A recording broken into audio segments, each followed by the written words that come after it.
when they put her on my chest, I just remember feeling this like overwhelming feeling of love, of like, I love this baby so much. And I know that she came from me, but also like I knew that she wasn't mine. And like what a blessing and an angel she was to come at this time in my life to like help change me forever. And then I think that at that moment, all of my shame and guilt and everything like completely went away. And I remember thinking like, she's the most beautiful gift like at that time in my life that to ever receive. Like she was perfect. She was complete perfection. Before we dive in, just a quick favor. If you're enjoying what we're doing at Angels Among Us, please take a second to rate and review the show. And if something in today's episode touches your heart, please share it with a friend. Welcome to Angels Among Us, the podcast where we share real stories of angelic encounters. Each episode, you'll hear firsthand accounts of divine protection, guidance, and miraculous interventions that remind us we're never truly alone. Whether through a whisper of comfort, an unseen hand of protection, or an unmistakable presence, angels are closer than we think. Join us as we explore these powerful experiences of angels, both seen and unseen. Hello, hello.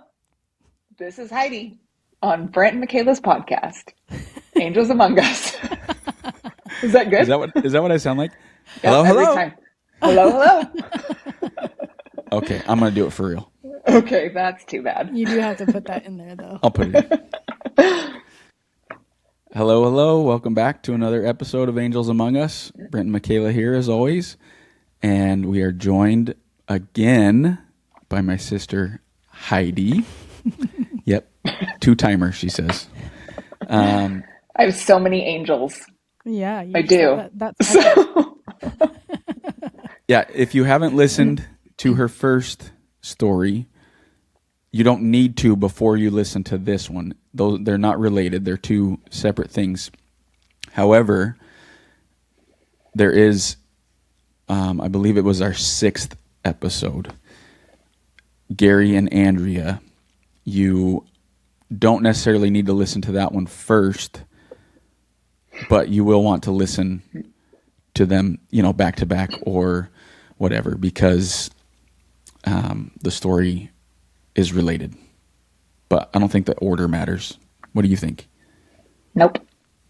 Yeah, it doesn't matter. So if you haven't listened to Gary and Andrea's, go back and listen to that one either before or after listening to this. And then next week, we are going to have another episode that is also correlated to this one. So you'll want to listen to that one after this one. Yeah. It's a good thing that it's coming out next week. So That's right. we take care of our listeners. If I'm being honest, this is one of my favorite stories ever. Mine too. Because I'm in it a little bit. Oh my God. Yeah, you are. Oh, this Just guy. kidding. Not so much. But yeah, it's just a beautiful story, and I'm excited for you all to hear it. I always love listening to Heidi tell it. She told me earlier that she's told this story 7,000 times. That's what it feels like sometimes. So this is 7,001. Yep. This will be the best one, though. I gave away a prize the last one, though. That was the 7,000th one. Too bad you weren't. It wasn't you. Just kidding. Just kidding. You missed it by one. Mm-hmm. Okay, so I know Heidi better than any of our other guests that we've had on. And so why don't you tell me about me? I was just going to say I pretty much know everything about you, but since most of our listeners don't know much about you, you need to tell everybody something quirky about yourself. Well, there's lots of quirky things about me, but one fun thing about me, I think, I don't know, I have a lot of weird things, but one, I can fall asleep anywhere. Like actually my very favorite place to fall asleep would be like in the middle of a park where like there's so much noise around me. It's so soothing. I love falling asleep in like a public place. I can do it on an airplane, anywhere. Also, if I watch a movie, how I know it's a really good movie is if I haven't fallen asleep. There's only a few of those. I fall asleep in almost every movie there is. Wow. Are we even related? I know. You're so opposite. Because I have the hardest time falling asleep anywhere other than my bed. Mm-hmm. Well, And I've gotten okay at falling asleep on my recliner downstairs. Mm-hmm. this is my special power. So I hope that never goes away. I'm afraid that perimenopause is going to take that away from me. I'm just holding out. I'm waiting for it to happen. Yeah, that really is a superpower. Yeah, Yeah. it It's- truly is. Yeah, Michaela's I kind of have like it. that. I have it too. Yep. And I found out that Alex has that too. Spoiler alert. We're going to talk about her. You'll soon find out who Alex is for the listeners that don't know you. Yep. Okay, well, All right. go ahead and tell everybody about Alex. Should I tell them a little more about me or two or no? Tell them about you Well, because yes, they might of course. be listening yes. to this one No, first. yeah, Yes. lead into the whole thing. Go into your family. How awesome Okay. it is. Yeah. Well, okay, I'll tell you about me real quick now and then we'll back up almost 24 years. Okay. So I'm a mom. I have 4 kids at home that I'm raising. Well, one is at BYU. Go Cougars. she's going to BYU and she's a freshman. And then I have 3 boys. She left me with all of these boys at home. So And they're all so awesome. they're so awesome and they're so fun. And they're 17, 15, and almost 13. So they're crazy. Anyways, and then I'm married. I've been married for almost 21 years. I'll be 21 in April. And it's been super fun. And he's the best. Oh my god. Yeah, he's pretty great. And yeah, he's great. We live in St. Louis. We used to live in Washington State, and now we live in St. Louis. We've been here for 4 years. So we love it here. Yeah. Anyways, so I'll back up 24 years or so. So a lot of you know that I'm the oldest of 7. At the time, it was the oldest of 6. Brent's right underneath me, 2 years. And then we have a couple sisters and a couple brothers. And at the time, it was 6 because later our mom had another baby, our sweet little surprise. Dad helped with that a little bit. Yeah. Oh, I'm sorry. You're right. You're right. Our miracle Anyways, baby. yeah, she is. Anyways, we grew up obviously like very conservative, very going to church and everything. And so, and it was very like, we don't date until we're 16. And so then when I got a boyfriend at 16 because then I could. All the other times it was just illegal. And this time all of a sudden it was like, okay. But, so I had a boyfriend in high school and, you know, I never broke the rules, by the way. Oh my gosh. sure you didn't. I know, because in my journal, oh, this is a fun, quirky fact. I have written in my journal, I'm the bad Wyatt. Brent is the good Wyatt. That is so funny. How old were you when you wrote that? Maybe 12. I've 11. never known that. Well, there you go. There's another fun A fact. new fun Anyways, fact. Brent walked right into that one. Oh my gosh. that's Anyways, funny. so I think that was like my junior year. Well, maybe sophomore, junior. I don't know. Anyways, I had a boyfriend. We were off and on all throughout kind of high school. It was kind of a big joke, like how toxic our relationship was and how off and on it was. And anyways, fast forward, I was right after my senior year of high school. I was working in a restaurant and I was starting to get really like sick randomly. And I even remember one of the servers at the restaurant even said, "You're not pregnant, are you?" And I was like, "No." But I still remember like thinking like, gosh, I don't know. Like maybe I am. But I was getting ready to go to BYU, Idaho. And so I was like, not really obviously ready to have a baby, do any of that. Like obviously at the time I was really kind of like upset. Like it wasn't something that I kind of had on the plan for my life. And so I never like took a test or anything. I, at that time of my life, did a really good job of just like thinking like, oh, if I don't think about it, it will go away. Like a real smart 18-year-old. And so I never took a test, never went to a doctor, never did anything. And then I just kind of kept going on with my life. And I went to school at BYU, Idaho, in September. And I totally knew that I was pregnant. I just kept like hiding it. Like my roommates didn't know, nobody knew, and I just hid it.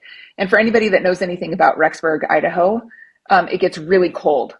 And so in the winter, it was like kind of a perfect time. I was wearing big sweatshirts, jackets all the time. Like nobody knew that I was pregnant.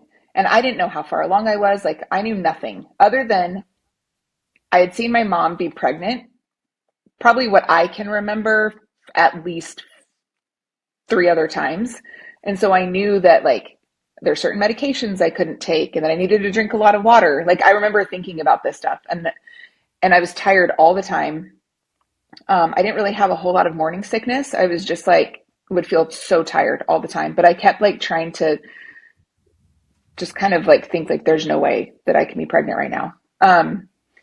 And so right before, let me see, I would say in October, I went home for like a weekend to visit. And that's when I told my boyfriend at the time, I told him that I was pregnant. And he was kind of like, there's no way. How are you? What are we going to do? We're too young. And I'm like, I know.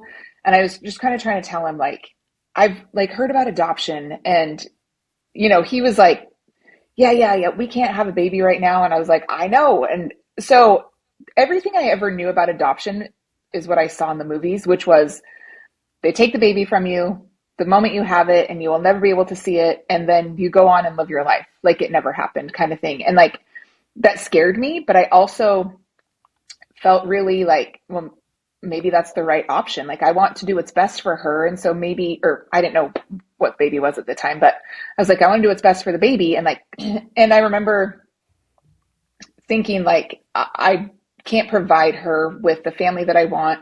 I know that this relationship that I'm in will probably ultimately end in divorce. And ultimately, like it wasn't the situation that I wanted to be in.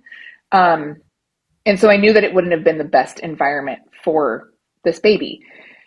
And what else is kind of crazy at that time, I was in an English class at BYU, Idaho, and we had to write papers. I don't even know what the subject was. I don't remember anything about it other than one girl in our class talked about adoption and placing babies for adoption.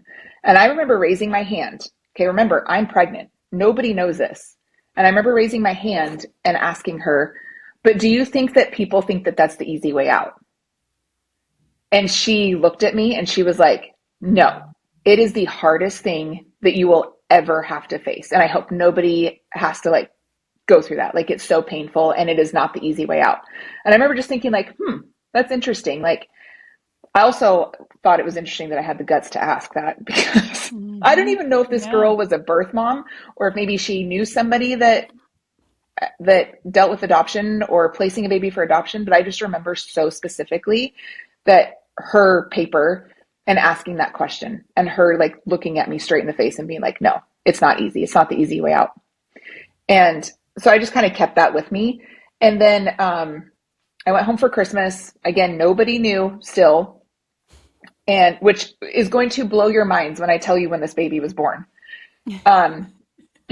And so I then go home or go back to school in January. And this is such a Heidi thing to do too. I was like, oh, I have to tell my parents right before tuition is due because I don't want them paying tuition and then not get to go to school. So I was like waiting till the very last second, which sounds right. And so I remember it was the day before my 19th birthday, which is in January. And I went and finally talked to my bishop and I just was like, I'm pregnant. This is what's going on. And he was like, okay, well, I'm going to give you your birthday off and then we're going to have to call your parents. And I was like, thanks. Like, this birthday's gonna not be fun. And I even remember like that day my mom sent a balloon bouquet with some treats or something. And then she got really mad at me that I didn't call her later that day because inside I was feeling super guilty. Like I'm about to really upset my parents. And so I just remember thinking like, I don't even want to talk to my mom today. Like I just feel so guilty. And so then the next day I went back to my bishop's office and he asked a lady to come from LDS Family Services. LDS Family Services isn't an adoption agency anymore, but at the time they were in 2002. And she talked to me kind of about my options. She's like, you can single parent, you can marry this guy, you can, do you know anything about adoption? And I was like, I only know what the movies say. And she was like, well, you could choose the couple that your baby goes to. And I was like, really? And she's like, yeah, you have a say in like where a baby goes and you could meet them. And it could kind of actually be like you're very much a part of the process. And I was like, I had no idea that it was even a thing. And so she assured me that that was a thing. And so I called my mom and I remember asking her, in 2002, there were landlines, no cell phones. I mean, we had cell phones, but they weren't like they are now. And so I called on the landline and I said, hey, Mom, I said, I have to tell you something. Can you make sure that Dad's not anywhere near you? Because at that time, my dad and I fought a lot when I was a teenager. And so I was like, if anybody's going to be so mad at me, it's going to be my dad. And so I just asked my mom to go in another room. I told her basically like kind of tried to spit out that I was pregnant.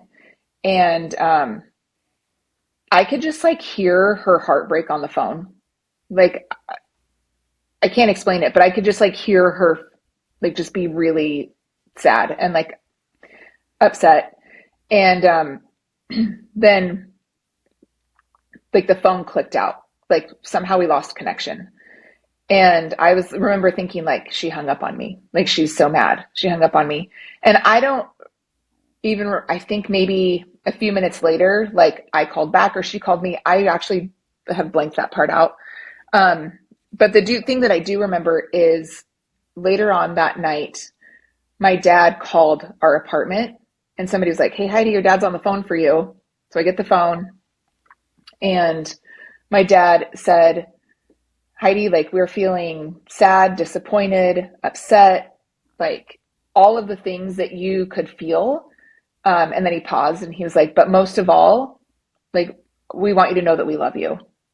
And I remember that kind of just like blowing me away of being like, wow, my parents still love me, even though I felt at that time very unlovable. Like I felt like it was something like I totally betrayed my parents' trust. And I really felt like a lot of shame around that.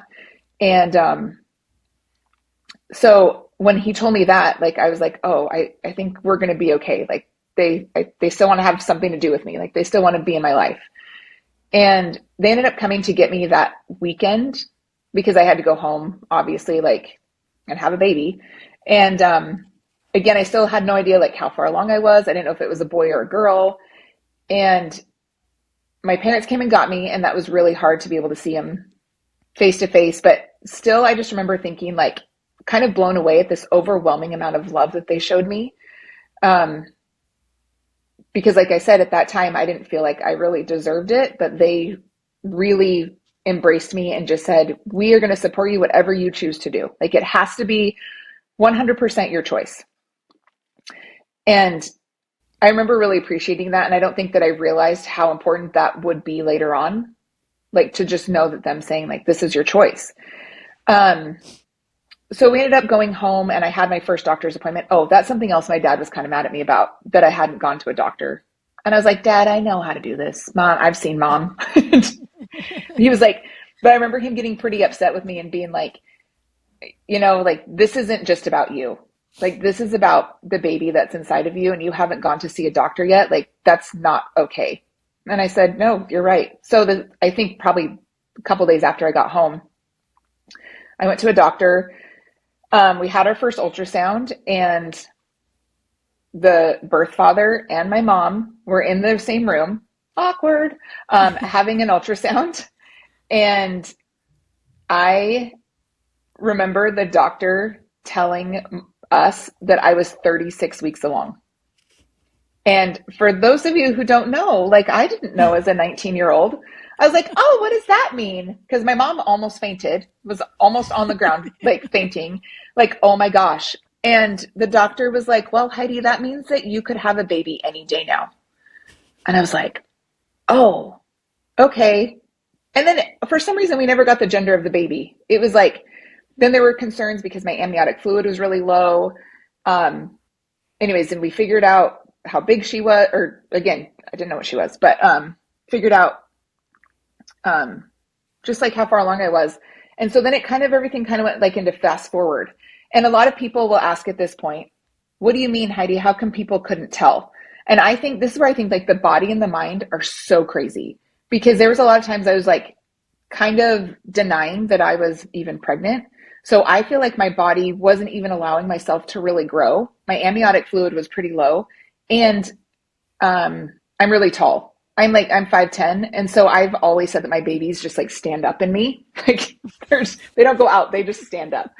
And so what I think is kind of crazy is after I told mom and dad and the family and everything, I feel like super quick after that, I popped out. Like then people could obviously tell, which was crazy to me. And so we got, things kind of had to fast forward, and we knew a family in our ward at the time that had gone through this like 4 years before. And they talked about how they had a caseworker in Utah and how the like support system there in Utah was really big, because they would have like group like counseling sessions with other girls who were pregnant and had either placed a baby for adoption or who had single parented. And like, it's just a really good community for all of these girls to like get together and kind of support each other. And I kind of really felt like that was what I was supposed to do. We lived in a really small town. I kind of needed, for my own self, needed to get away from people to be able to think clearly, because when people find out that you're pregnant and you're 19, all of a sudden, like everybody has opinions about what you should do. Like I had aunts and uncles, like Brent and I are half Mexican. And I had aunts who were Mexican who were like, we don't do this. Like Mexicans take care of each other. Like we don't get rid of our own blood. And then I had another aunt and uncle on my dad's side who said that they would adopt her. And I was like, no, like I don't want her to go to a family member that's like super close. Like they lived in the same city. Like I wasn't willing to do that either. And I just remember like being so overwhelmed with everybody's opinions about what I should do, that one time, I don't know if it was another family member who felt like they needed to come and talk to me, but I remember my dad pulling me in the kitchen and being like, Heidi, you still have to make your own decision. Like people are going to come at you with all their opinions. And he's like, you can just be kind and listen, but there can also be a time where you say that's enough. Like, I don't want to hear from anybody else. And I remember feeling that that was just so wise to me, to just be like, be kind, but also like have boundaries, kind of is what he was trying to teach me.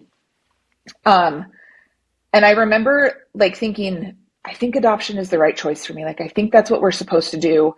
And I went over and talked to this family with the girl that she had placed a baby 4 years before me. And I remember talking to her, and we talked about their whole story. And I just remember overwhelmingly feeling like the spirit tell me, like, this is what you're supposed to do. Like, as hard as it's going to be, you need to place this baby. This baby needs to go somewhere else. And when I got that confirmation, I was like, that's what I'm supposed to do. Like, I don't know who she's going to go to. I don't know anything, but that's what I feel is the right thing to do. And so at that point, we started meeting with a caseworker that lived in a town 3 hours from where we were. And she would come over and bring us files. Like so many things are done online now. But at the time, she would like bring over pieces of paper of like letters that adoptive parents had written to birth moms. And then with like pictures, like color copied pictures to like show what these families were.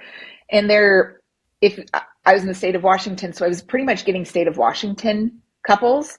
And I remember like looking through a few of them and just being like, these don't feel right. It doesn't feel right. And then I would feel super guilty because I was like, they just want a baby. And I don't know, but it also felt like really off.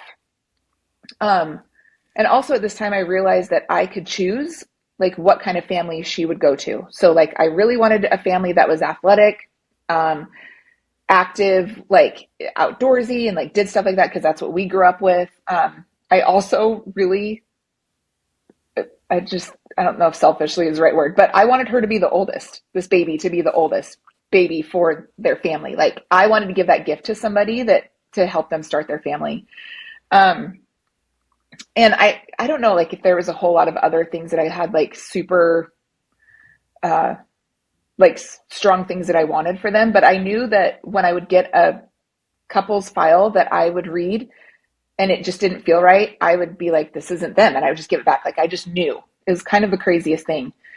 Um, and then shortly after that, I ended up moving to Utah and I we found a family that had two adopted boys themselves and they had opened up their home to any potential birth mom that needed to be out there. And because I was 19 at the time, I wasn't a minor, so it didn't have to be like a foster home kind of situation. Like I could just go live with them. And so we went down to Utah. We met with them at LDS Family Services. I'm still pregnant, and I walk into this room and I see this couple, and I just had an overwhelming feeling that like I had known them before. Like, and I knew that it wasn't on this earth. Like I knew logically that I had never met them before in my life. But I remember thinking like these people are like my second family. They're going to be somebody really special to me. And so I met them and they loved me from the second that they met me, like open arms. And I remember thinking at that time, like, again, feeling still so much like shame and guilt that having them embrace me for exactly who I was and where I was at that point in my life, I just remember feeling like almost like an extension of this is how my Heavenly Father feels about me. And I just felt their love. Um, so we met them. And then I think the next day, oh, I met them, moved in with them. My parents were with me for a few days. Pretty soon after that, I had to go to the doctor. And then I finally had my first, like my ultrasound, and they told me that it was a girl, which kind of shocked me because the whole time I was thinking like it's a boy. And then, so they told me that she was a girl. And I remember having a doctor's appointment and my doctor checked me and he was like, oh, I think you still have a couple weeks. I was like, okay. And because my amniotic fluid was low, I had to spend a lot of time on my left side and I had to drink like so much water. It was ridiculous. But I was like, it's like almost bed rest, but not really because I was still able to get up and move around. But I had to be down on my side as much as possible. Shortly after that, like my parents left and went back to Washington because I still had a bunch of siblings that lived at home and they had to go back and take care of them. And this is where a lot of people think that like my parents forced me to move to Utah. But again, that was 100% my choice. Like I wanted to be there. I felt like that's where I was supposed to be. And so I, as a mom now of somebody who is 19 years old, like that'd be really hard to have to leave. So I think a lot of times, like I don't think I realized it at the moment, but like how much faith and trust my parents had to have in somebody else to kind of take care of me at that time. And to know that I would be okay. And I'm really grateful for that because I know that that's where I was supposed to be. And I can only imagine how hard that was for them. So I kind of got integrated with this really cute family, these two boys that I completely fell in love with. That kind of became like my younger brothers. And How old were they at the time? I think they were 10 and 8 or 11 and 9. I think that's how old they were. They were younger, but You can shout out their names if you want. yeah. These guys who are like my angels are Sharm and Susan Smith. They are like my second parents. And then their boys, Tyson and Jake, who I just love. They're adopted and they couldn't be more different. which was so fun for me to see this like side of adoption that was like, they had these parents that loved them just like as if they came from them. And I loved seeing that. I loved that every Saturday was like dad's day. So Sharm would always take the boys and go do something fun with them. And I was like, this is what I would want my child to have, is like a mom and a dad who love them unconditionally and take them out and like wanted like just do things with them. So I was with them for a couple weeks, and I actually think it was probably only like 2 weeks or so. I originally had a due date for February 21st. And then I went into the doctor and he checked me. Oh no, at this time I had looked at a couple profiles. Like I had seen my counselor, my caseworker. She was actually just about to like retire and be done because she had kids and she kind of wanted to stay at home. And then she agreed to take me on as her last like person, like her last client. And I really loved her too. And I felt really special that she was willing to stay on for me, probably because I was due so soon. She was like, this is not going to be a 9-month situation. But so she'd given me some files to look at. And I remember the very first file that I looked at, I like really liked it and I felt good about it. But I was also like, this is the biggest decision of my life. Like I would really love if the Lord could shine down a light onto this piece of paper and it could be glowing and have glitter to tell me that this is the right one. But I didn't. I just like felt good about it. But so I was like, I don't know, like I'll hold on to this, but I'm going to keep reading other ones. And so I would read other ones, give them back, read other ones, give them back. But I just had this one that I was kind of holding on to. And I really loved it because it was written in a Goldilocks and the Three Bears like story.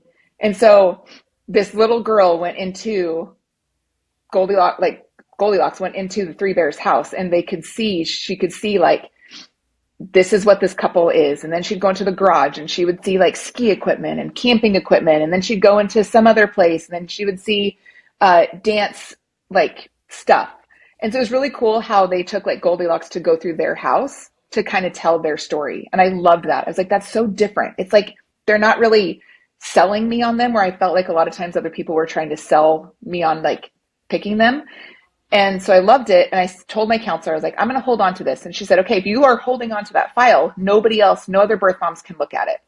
And I was like, okay. And she's like, so you're going to, as soon as you know if it's not right, you need to give it back so that we can like put it back in the system. I was like, okay, I'm just going to hold on to it. I kind of feel good about them, but I'm not sure. Well, then a few days later, I went to a doctor. He checked me. He's like, if I was a betting man, you're not going into labor this weekend. I'll see you next week. I was like, okay, cool. That was probably February 9th on a Friday. And then February, maybe not. I probably have my days wrong. It's okay.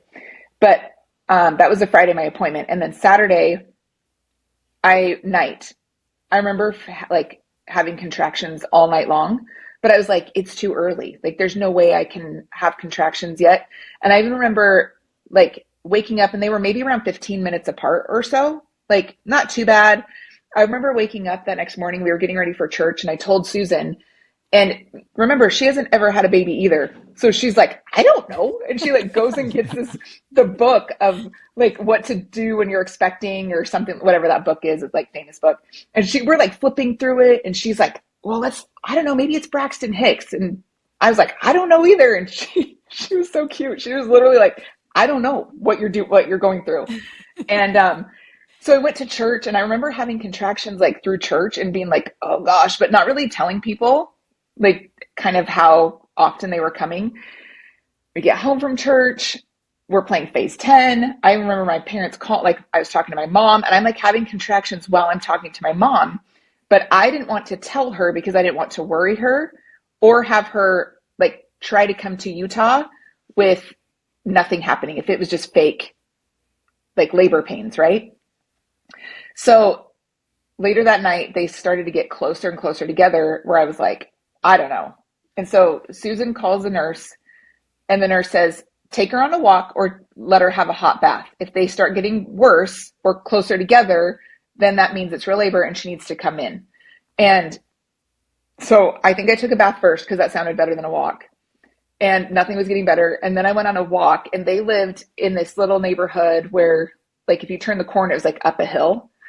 And so we went on a walk. This was probably like at 9 o'clock at night, and on February 10th. And so we go and I walk, and I get halfway up this hill, and I was like doubled over. I was like, these are for real. And they're like 3 or 4 minutes apart. Like, this is not, we got to go. So, they took me to the hospital, and I remember thinking, like, I don't even have a family picked out yet. Like, I can't have a baby yet. I don't even know where she's going to go. And so they check me in. They start saying that she's under stress. So they were kind of threatening C-section. And I remember getting really scared and being like, I didn't plan on a C-section. Like, what am I going to do? And so they had me stay on my left side again. I remember just probably praying like a million times, like, please, like, help her heart regulate again. Like, I'm stressing out. I need her to be okay. And Susan was there with me the whole time, just like I remember her like stroking my hair and just holding my hand and being there with me. And I was on the phone with my mom and dad and telling them what was happening.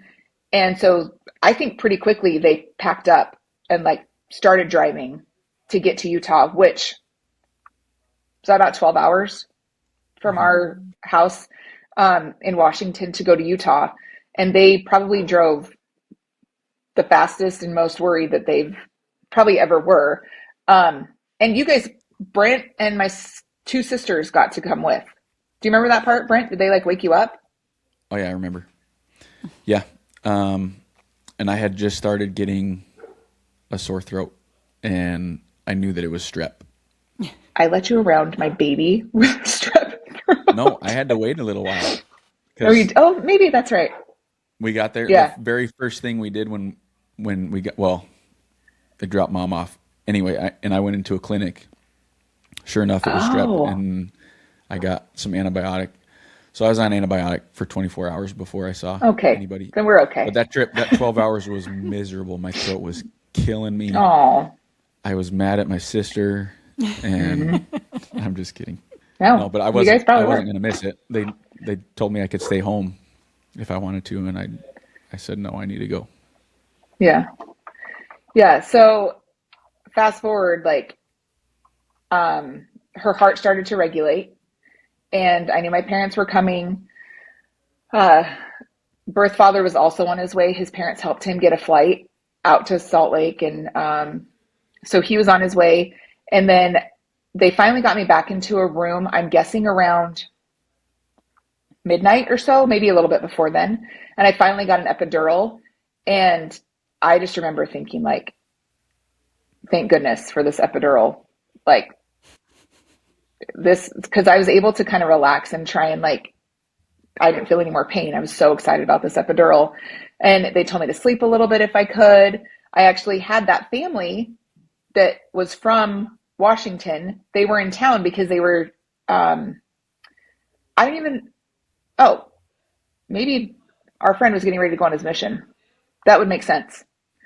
And so they came to see me in the hospital, like around midnight when I had an epidural, which was actually a really cool experience because me and this friend, like, we grew up together. And so it was really cool that they came to see me at midnight.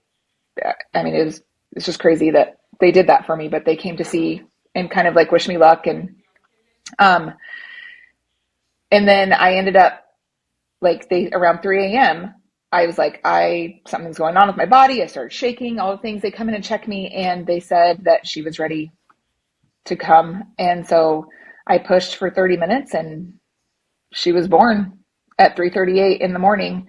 And I remember when I was pregnant with her, thinking, like, I didn't want to be attached to her. I didn't want to, like, feel like, because I was afraid that it was going to be really hard, even though I knew that that was the right thing to do. And when they put her on my chest, I just remember feeling this, like, overwhelming feeling of love, of, like, I love this baby so much. And I know that she came from me, but also, like, I knew that she wasn't mine. And, like, what a blessing and an angel she was to come at this time in my life to, like, help change me forever. And then I think that at that moment, all of my shame and guilt and everything like completely went away. And I remember thinking like she's the most beautiful gift that like at that time in my life that to ever receive. Like she was perfect. She was complete perfection and she was tiny and I just instantly like was overwhelmed by how much love I had for her. And then um I think I went to sleep. Again, Susan was there with me the whole time. My mom and dad hadn't made it there yet. I think my mom and dad got there maybe around noon the next day. And I think also at the same time, like I remember my mom, like kind of watching my mom's heart completely soften when she saw this baby and how perfect she was, and just completely fell in love with that with her. Both my parents were pretty emotional during that time, and the crazy thing is I still didn't have a family picked out. I was still like, I don't know what we're doing. But the nursing staff was like amazing. Nurses and doctors were like, you just take as long as you need. Because normally, like, they want moms turned around in 24 hours. If you haven't had a C section, they're like, you want to leave. And I remember with me, them just being so patient and saying, you can have as much time as you want, however many days you need to be here with her until you work whatever you need to work out. Like, that's all going to be okay. I was like, okay, that's super nice. And so I showed my mom and dad like this file of this couple and they read it and my mom was like, yeah, they sound great. And I was like, okay, like what do we do? Like, do we just tell them? And so um, mom and Susan went and got like a cute little outfit. I still hadn't named the baby because I kept thinking like that is something that I want them to do as the couple. I want them to name their baby. And so mom and Susan went and got like an outfit. They went and got like a little pink card and to give to Alex's parents. And so they did. I think they told that story how they walked in and saw this pink envelope and found out that I had chosen them. And then fast forward, we planned to meet the next day. And I still was like kind of unsure. Like, I don't know if this is them. I'm just making a decision and I'm going to go with it because I feel good. And that next day that we met on the 12th, um, I walked into the room with my parents and with the birth father because he was also there. Super supportive, by the way, of like everything. You're just really supportive and really understanding that this was what we needed to do. Didn't fight me on anything. So I'm really grateful for that. And I walked into the room and I met Alex's parents, Shannon and Andrea, for the first time. And I have never felt the spirit that strong in my life. It was like, you know how I like wanted like a visible like light shining with glitter? Like I feel like that's what my spirit was doing. Like you couldn't see it, but I could feel it. I was like, this is them. Like these are her parents. These are who the Lord has chosen to be her mom and dad. And I could not deny it. Like that was like it was crazy. And I actually really I always say that that was Heavenly Father's little like tap to me to be like, see, you can make good choices. Like you can do this. Like you chose them and I'm just helping reassure you that you made the right choice. And I've carried that with me forever. Um, and then so we sat in there, talked probably for like 3 or 4 hours. Like we just got to know each other. They wanted to know all about me, all about our family, and all about birth father. And like it was kind of a really neat, it was just a neat day. And then we planned on doing it the next day, like doing the placement the next day. This was right in the middle of the 2002 Winter Olympics in Salt Lake City. And Andrea was like in a dance company that was performing somewhere. And so we had to push off placement to the next day. And I obviously wasn't that upset about it. I was like, oh, that's awesome. I get to spend another like 24 hours with the baby. And I think then is when they told us that they would like to name her Alexandria. They did ask me if I had a name for her, and I said no. Like, I want you guys to name her. And they said, well, what do you think about Alexandria? And I thought, when I was in elementary school, I kid you not, I thought the name Alex for a girl was so cool. I was like, she will be so cool. Like her dad just yelling at her like on the basketball court, like Alex and stuff. Like I just thought that was so cool. Also, spoiler alert, she turned out to be a dancer. So her athletics were used somewhere, just not on the basketball court. And was a beautiful, amazing dancer growing up. And so then that night, I remember the nurses coming in and saying, "Can we take her for you?" And I was like, "No, why would you take her? Like, I will sleep after she's gone, but I'm going to spend every single second that I could with her." We all wrote her letters. My siblings that were there, my mom and dad, me, we all wrote her letters that she could have when she was older. And I remember just being like so hopeful of like, I hope and pray that someday she will want to know me. Like, that's all I ever wanted. And at that time, it was really, really hard to see like what the future was going to hold for us. And I just remember thinking like, please, if I could ask for anything, it would be that she would just want to know me someday and that I would get to meet her again.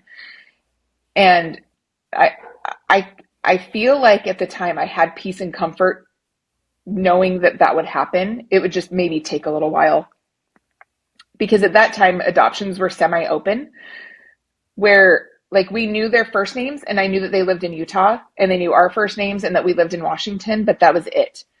And all correspondence had to go through the agency for the first couple of years. That's just kind of how things were done back then. And so I knew that it wasn't going to be like really open from the beginning, and that would probably be really hard.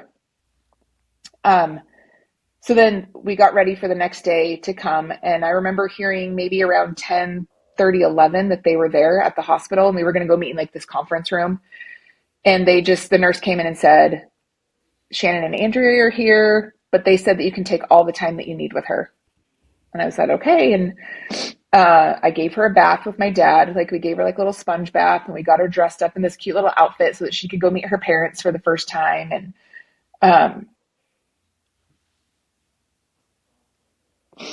I really thought on the 7,000th I wouldn't cry. um, so when it was time, when I was like, okay, I'm ready, I had her in my arms and I walked down the hall to this conference room, and my dad was right there with me. My mom was right there. Her father was there. And I walked in that room and like right away, I handed her over to Andrea, and they're crying. I'm crying. I looked like this times 20, like awful. And it was just like the most bittersweet moment because I was so excited for them, but I was completely heartbroken for me to have to say goodbye to this baby. And we took a bunch of pictures, and I just like my caseworker at the time was kind of like, we kind of want to let them have their moments. Like 2002 people, we all didn't know what we were talking about. But so I remember thinking like, I want to respect their time, like their first precious moments with their baby. But also I think Andrea even said like they also felt super bittersweet and didn't want me to leave. Like it was this really weird, almost out of body experience where like unless you're there and you know that feeling, like it's really hard to explain to people. But we finally got to a point where I was like, okay, I'm gonna go. Because I think Andrea kept trying to like hand her back to me to hold again for like one last time. And it was like this back and forth kind of thing where we all like loved each other and just hugged and cried. And then I finally got to the point where I was like, okay, I think I'm ready to go. And I walked out the door, and on the hallway back to my empty like hospital room, I like collapsed into my dad's arms on the way out. And he just held me. And I just said, I can't wait to do this again with my own babies. Meaning like to be able to take mine own home and to keep them. And anyways, my parents were just like so amazing. And I just knew that it was the exact right decision that I was supposed to make. But it was also like the hardest decision ever. And just how much I loved her was super overwhelming. But ultimately, obviously, I wanted what was best for her, and that was what was best for her. I was really excited for her and their future. And so I gathered up all of my things. we went back to the Smith's house, and which the really crappy part about this whole story is I still have to go through postpartum. Like, my milk came in, I had no baby to feed. It was awful. I was still having all of the things that happen to a woman after, and it was just like kind of sucked. I was like, I don't even have a baby and I have to go through all of this still. I was an emotional mess, obviously, but the Smiths were so good. And like I said, it was at the Olympics. So like they got us involved right away. We would go to the Olympic events. We would do all these things to like keep me busy. But there was still times like obviously I would break down and have a really hard time. And I think my mom stayed with me for maybe a week after, and then my dad had to go back to work. And I think my siblings probably went back with him. And I just kind of tried to start going back to kind of a normal life. But I stayed there in Utah with this family, and I worked, and I just got myself really busy trying to work and make money to go back to school eventually, and just to stay there to get counseling and go to therapy and do all the things that I needed to do right after that, which was super helpful. I really loved being there with all of that support. And then I think I went back home in May of 2002 and kind of started to go on with my life. And at that time, we would mail like letters and pictures. I would see her as a baby kind of growing up, and I loved seeing all of those things because I loved seeing that she was happy and loved and taken care of, and it was all really comforting to me. And I think like around, I mean, I'm kind of leaving some details out just for the sake of time, but I got to meet her when she was 5. We were at a park, and I had my daughter Kennedy already.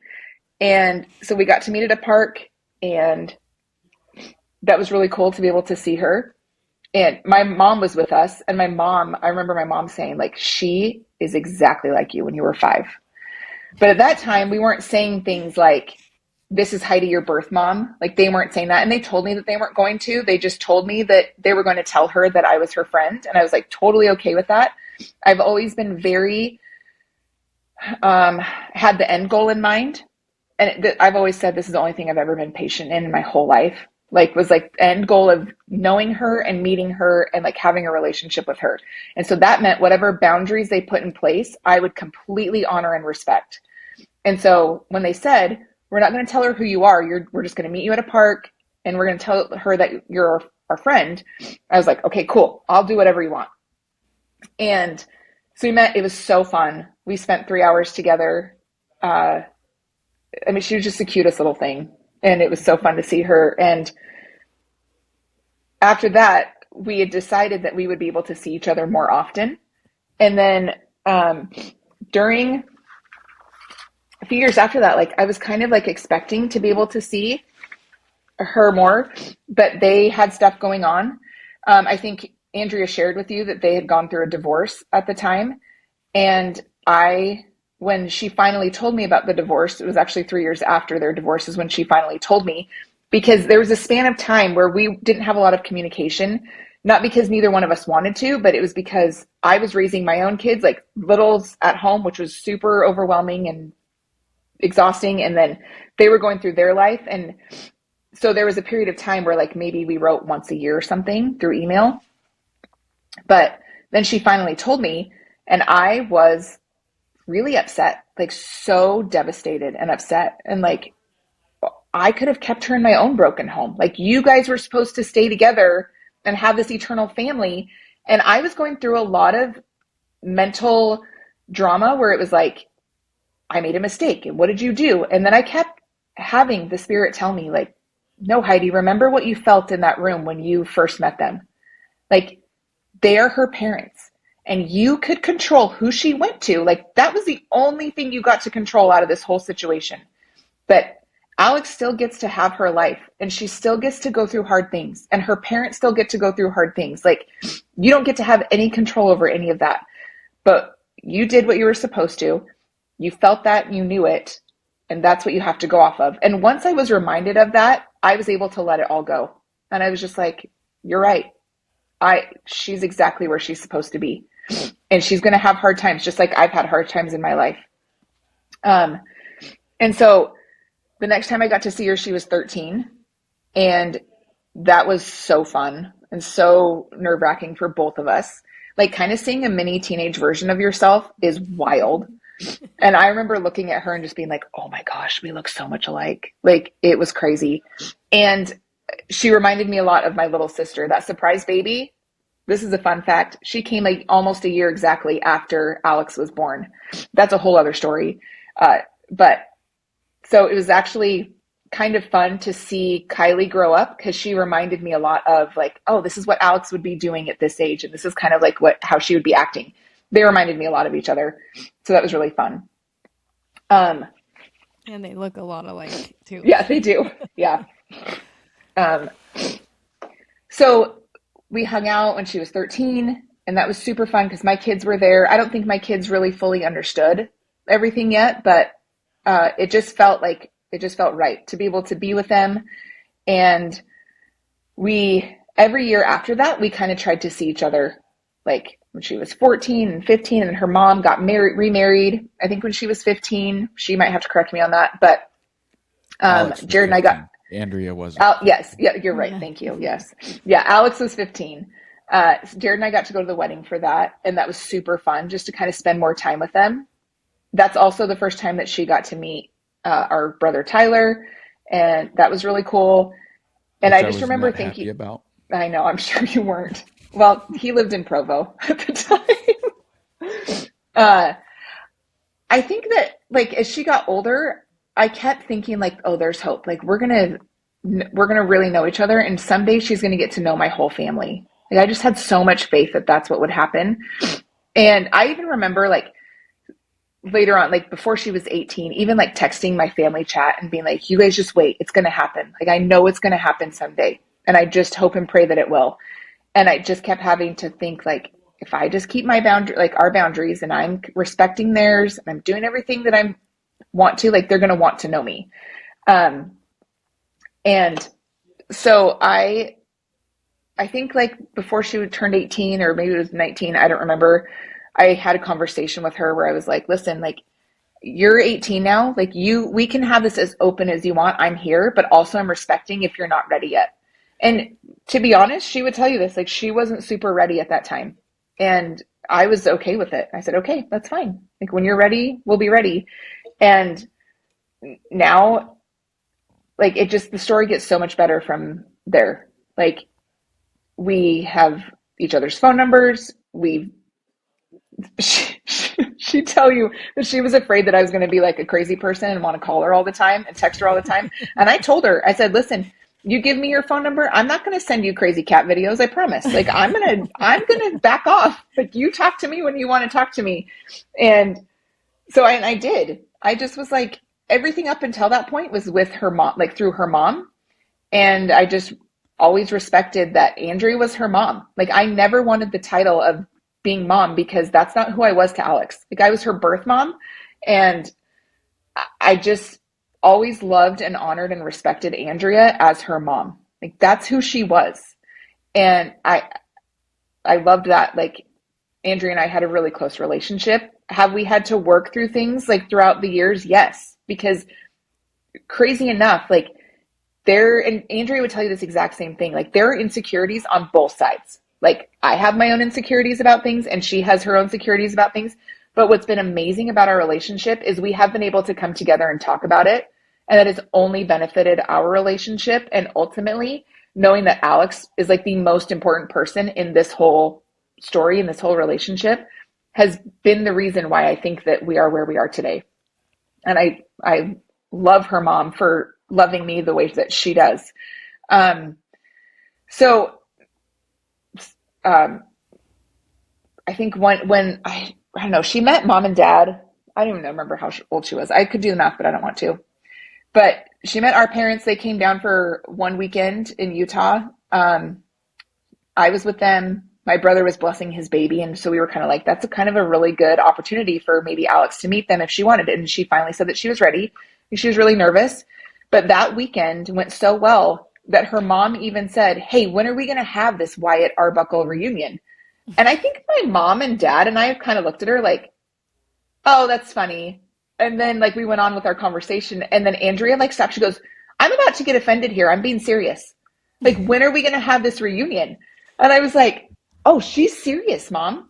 And so we planned a family reunion that weekend for all of us, all of my 6 siblings, plus their spouses and families, plus my mom and dad, plus Alex, her boyfriend, her siblings, her mom and stepdad, to all get together at Bear Lake and have this reunion. And it was like the greatest week of my life. I mean, it was unreal. I remember I kept like pinching myself, like, is this for real? That all of my siblings get to meet this human being that I created and that I've been waiting for our whole life, to like her whole life, to be able to like have this moment. And I think it was magical. And it just felt like family. And we've done it every other year since. And we have the next one coming up in the summer. After that first one, Alex came and spent a week at our home with our kids. And I mean, it was just the greatest thing. It was so fun. My kids are now at the point where they refer to her as their half sister, which is kind of cute. Like, she's getting married soon, and we were talking about if the kids were going to go with us. And Cole, my youngest, he'll be 13 next week, he goes, Mom, of course we're going. Our sister is getting married. So like, it's really sweet that like they look at her like their half sister, and it doesn't feel weird or strange. None of it. Like, it just feels like we're all family.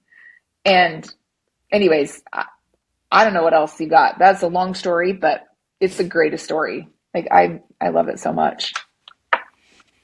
Yeah, you didn't leave us with much time. You did all the talking. I know, I'm sorry.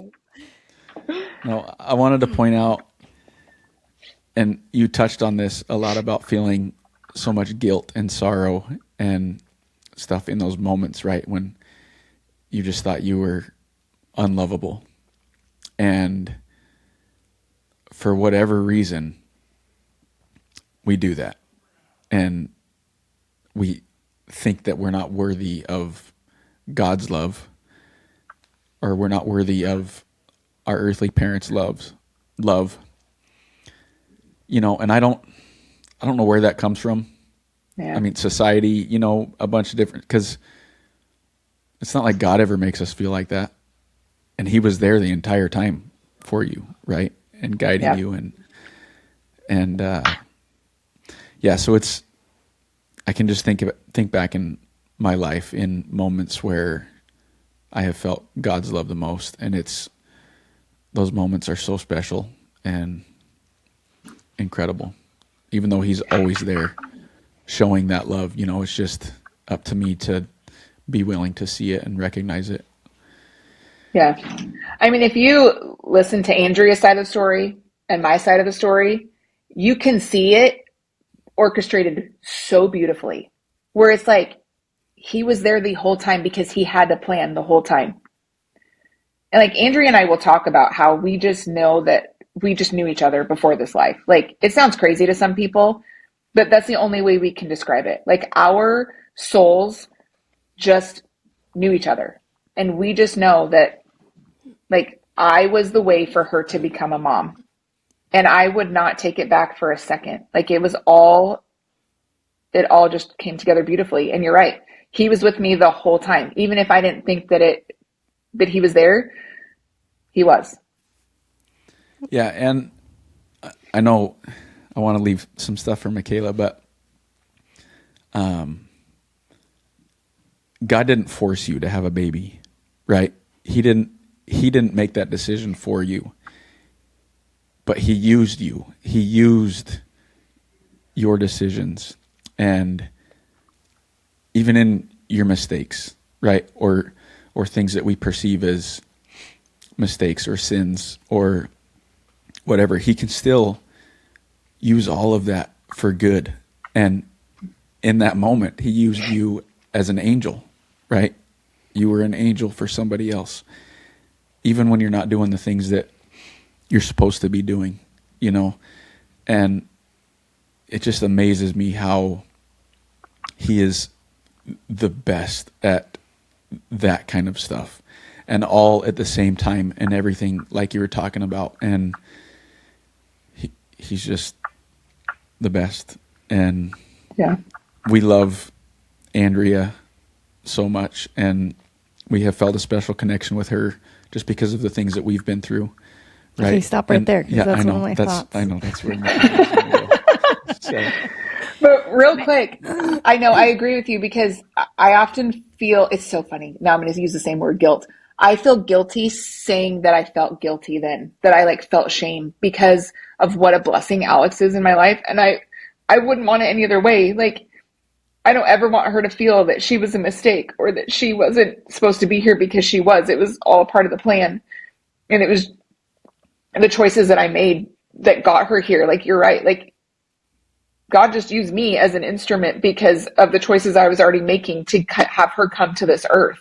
And she is, like I said, the greatest blessing. She is not a mistake. She is a blessing, and she has blessed the lives of so many. And anybody that knows her knows what an amazing blessing that she is. And I don't ever want her to feel that way, even though I can't control how she has felt in the past, like kind of trying to sort through all of her feelings. But I think that she knows now, like, how much she is loved and just what a blessing she is. Well, one thing that I had in mind is that even after 24 years or however long it's been, you're still blessing so many people because of your decision to place her, because you are our angel. And little did you know back then that your brother would have had to go through something similar, maybe on the different side of things. But in all of our adoptions, like, I always thought to myself, like, and I know that I would have had the heart for the birth mom before, but being able to think in my mind, like, this is Heidi, like, this mom, like, my sister had to go through this, and it put so much different perspective for us, you know, being the adopted parents, you know. And I've had many conversations with Andrea, and she's helped me so much, like, on that side. But we had an episode not too long ago, and she said that, I think it was, she had made little rocks and she placed them everywhere, and not like her and her kids did that. You know, they placed rocks, they painted the rocks, and they placed them, you know, somewhere because she found a rock that had a ladybug on it. And it reminded her of her child that passed. And the thought of that, like her doing that small, simple task where the person that left that ladybug, you know, rock. I think it was an elephant. Or elephant, whatever. I can't remember. We've had so many different stories. But that reminded her and made her feel of her daughter that had passed, right? And those simple things that you did along the way allowed, you know, someone else to have that blessing. And we don't know what, you know, our little actions are doing, you know, along the way. Like, you might drop that rock and not think anything of it, but it was something so big to someone who found it. And, yeah, I just can't thank you enough for being such an inspiration, and you are our angel. And yeah, we can't thank you enough. I was talking about adoption with a friend of ours. This was a few months back, and he's Mexican. So this goes along with what you were saying about our family. Yeah. He was just thinking, like, you know, not really knowing much about your story or whatever, but he said that if somebody in my family got pregnant, he's like, I could not let them place that baby, you know? And I was sitting there thinking, like I'm not judging you for thinking that, but if everybody thought that, I wouldn't have my kids, you know? And Alex wouldn't be where she is. And like you said earlier, people can look at it and think that it's the easy way out, but it's not. I would say it would be almost easier to keep that child selfishly. And yeah, it's the hardest sacrifice. You know, but what a blessing for Alex and for us. Like, adoption is just the most beautiful thing, and it is a part of God's plan, and it's it's just so beautiful. It blesses so many people. And just like anything else, there's bad adoption stories, just like anything. Yep. But I was not going to be anyway. crazy birth mom. I'm just kidding. We love them all. We love them all because they've sacrificed. Yeah. Yep. And we, So. like Makayla said, we've been able to see both sides of it, and it's such a blessing for us. But, Yep. well, I told you all it was a great story. And I know. Sorry it was long. It's 24 years. Yep. Yeah, and there's a lot more you could have said too. Well, but I know. a little bit for Alex, right? Because Alex can say a lot of the things maybe that you might have left out. Yep. Yeah. But So tune in next week, and you'll hear Alex's story. Wait, can I give a piece of advice? You didn't ask me. I know it's late. Goodness. I literally was just gonna say, but let's leave on one piece of advice. Yes. Okay. Because Heidi. I think this is super important. Oh, go ahead. Yeah, I can't make it sound like I forgot to say something. Oh my gosh, Okay. You're leaving this part in. He forgot. He's not perfect. Okay, go ahead. Yeah. Give us your. Okay, I would love to hear some advice, please. Okay. So if you ever find yourself in this situation where there's a young girl or an older girl who is pregnant and is trying to figure out what she wants to do, whether or not she wants to place or if she wants to parent or anything, my biggest piece of advice is you have to let it be her decision. Like she has to decide for herself, because when times get hard, and they will, she has to fall back on her own decision. She can't have anybody else to blame. She can't say, my parents made me do this and now I'm mad at them and I resent them forever because this baby's out there and I'm not raising them. And like for me, when I placed and it was my decision, and when things got hard, when I found out about their divorce, I stuck with, that's a decision I made and it was the right decision. And that's what helped me get through that like little rough patch that I had. And so I give my parents so much credit for them just knowing how important it was for me to make my own decision. And they were supportive no matter what I chose. And I felt that from the beginning. Like, I don't talk enough about how amazing my parents were through this whole thing, because they were amazing. And so I always just tell people that let it be the girl's decision. And for any girls out there who might be in the same position, you are loved and you are amazing. And whatever you decide, like, you are worth all of the love in the world. There's nothing that you could do that should take people's love away from you, and especially not your Heavenly Father's love from you. Well, and not speaking for mom and dad, but that was really hard for them. Almost as hard as it was for you, And yeah. It was their first grandbaby. Mm-hmm.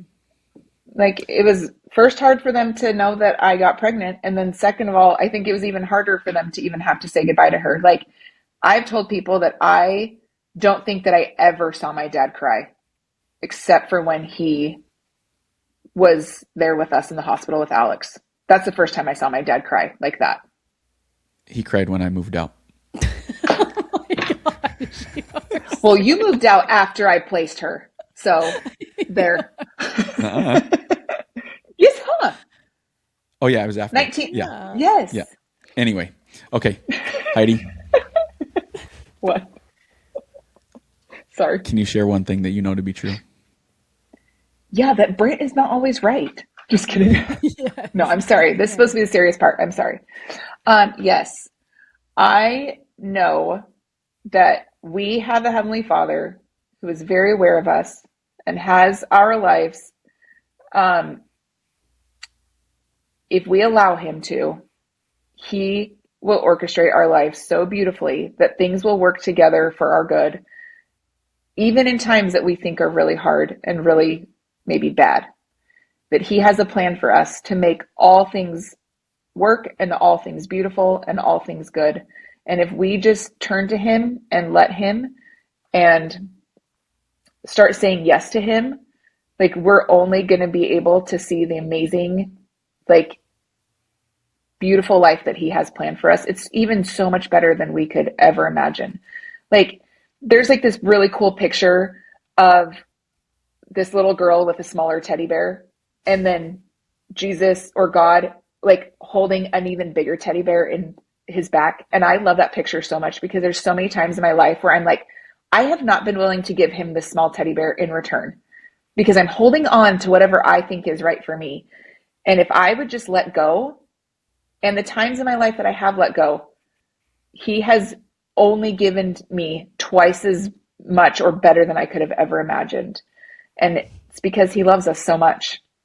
And he makes amazing things out of really hard things. Love it.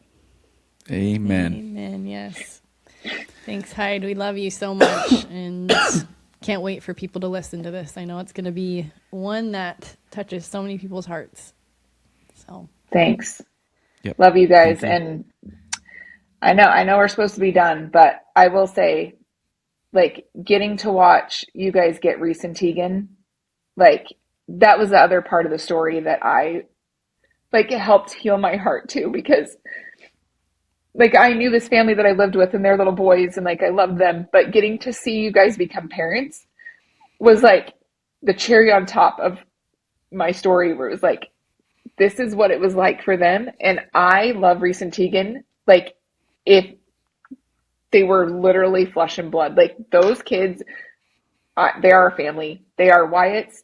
They are your kids. And I love them so much. Like, I mean, I love my other nieces and nephews, but I think because of our story, like I just might have a little bit of a bond with them, a little bit different. And it's, I love all of the other ones. Calls but you every day.